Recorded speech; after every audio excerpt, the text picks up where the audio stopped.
जय श्री राम, जय श्री बालाजी महाराज। शक्तियों से संपर्क कैसे बनाएं?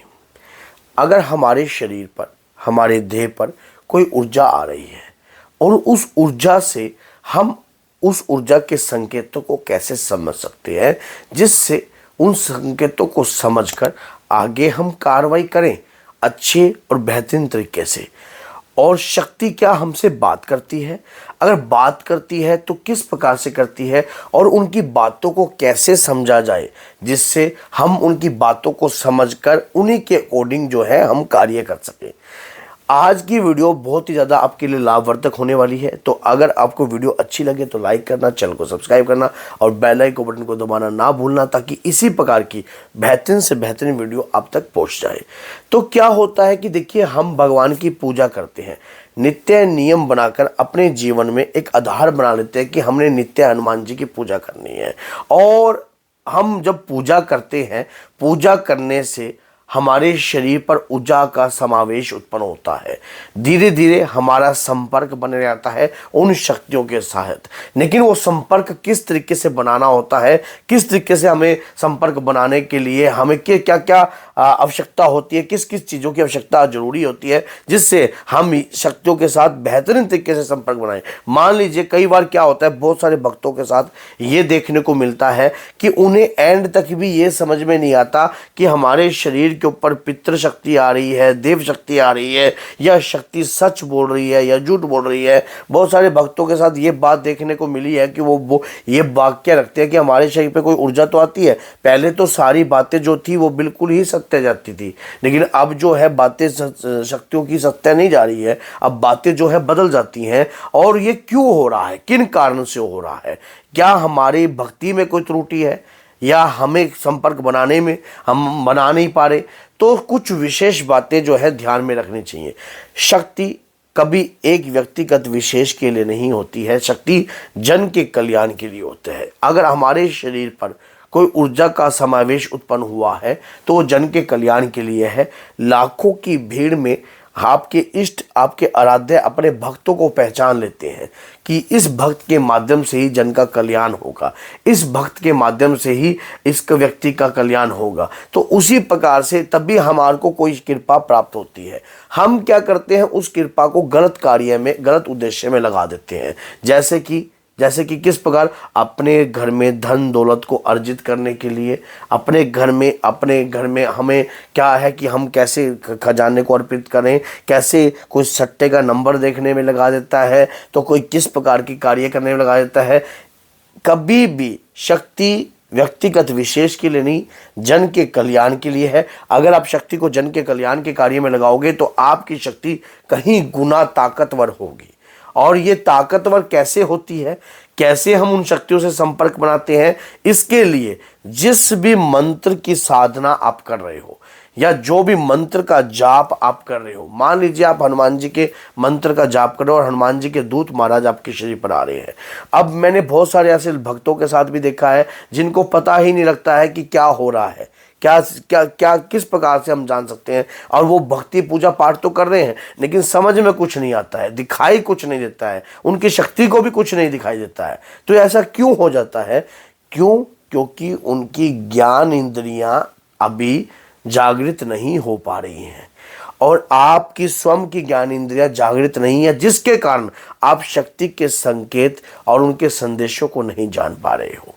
जब आपकी ज्ञानेंद्रियां प्रभावशाली रूप से हो जाती हैं, जब आप अपनी ज्ञानेंद्रियों के माध्यम से शक्ति से संपर्क बना लगाते हो, तब आप उनकी एक एक बातों को समझते हो कि वो आपसे क्या कहना चाहती हैं, किस प्रकार से कार्य करवाना चाहती हैं, किस तरीके से कार्य करना चाहती हैं।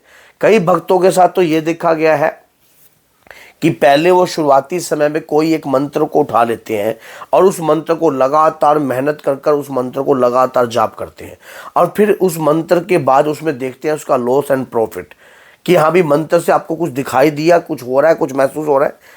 तो उनका कुछ महसूस नहीं होता तो उस मंत्र को छोड़कर दूसरे मंत्र को उठा लेते हैं। तो इससे भी आप सोच रहे हो कि आप जागृत हो जाओगे, क्या आपकी ज्ञानेंद्रिय जागृत हो जाएंगी? नहीं।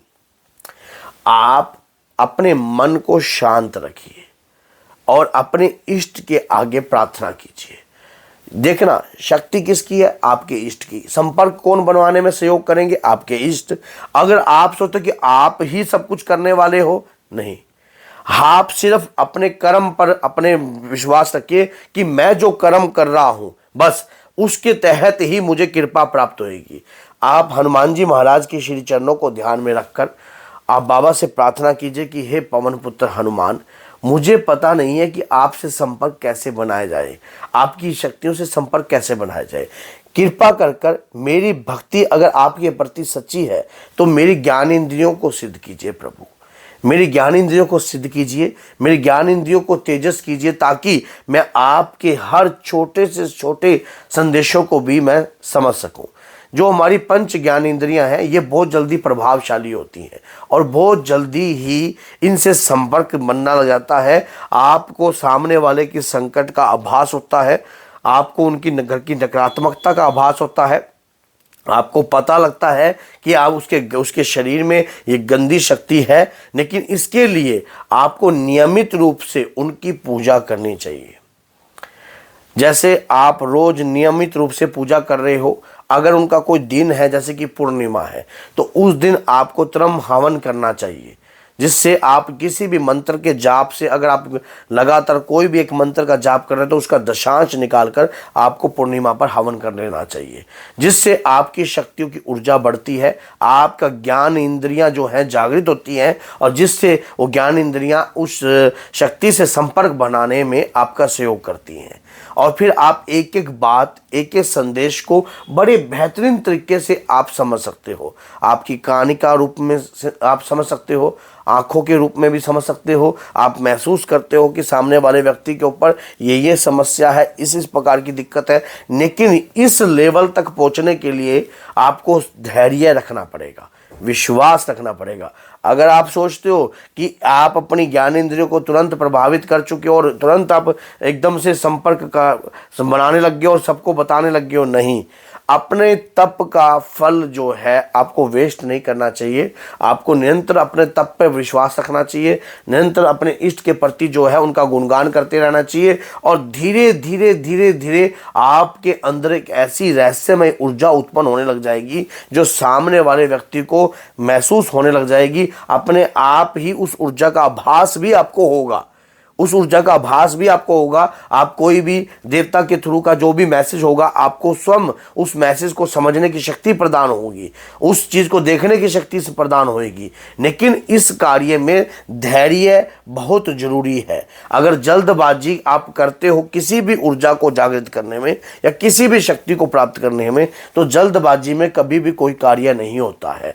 अपने इष्ट के ऊपर आपका जितना विश्वास होगा और जितना आप में ठहराव होगा, उतनी शीघ्रता से आप अपनी शक्तियों से संपर्क बनाने में कामयाब होगे, नहीं तो चाहकर भी आप संपर्क नहीं बना पाओगे। तो इसलिए अगर वीडियो अच्छी लगी है तो लाइक कीजिए, चैनल को सब्सक्राइब कीजिए और बेल आइकन बटन को दबाना बिल्कुल भी मत भूलिए, ताकि आने वाली हर वीडियो की नोटिफिकेशन जो है आप तक सरलता से पहुंच जाए।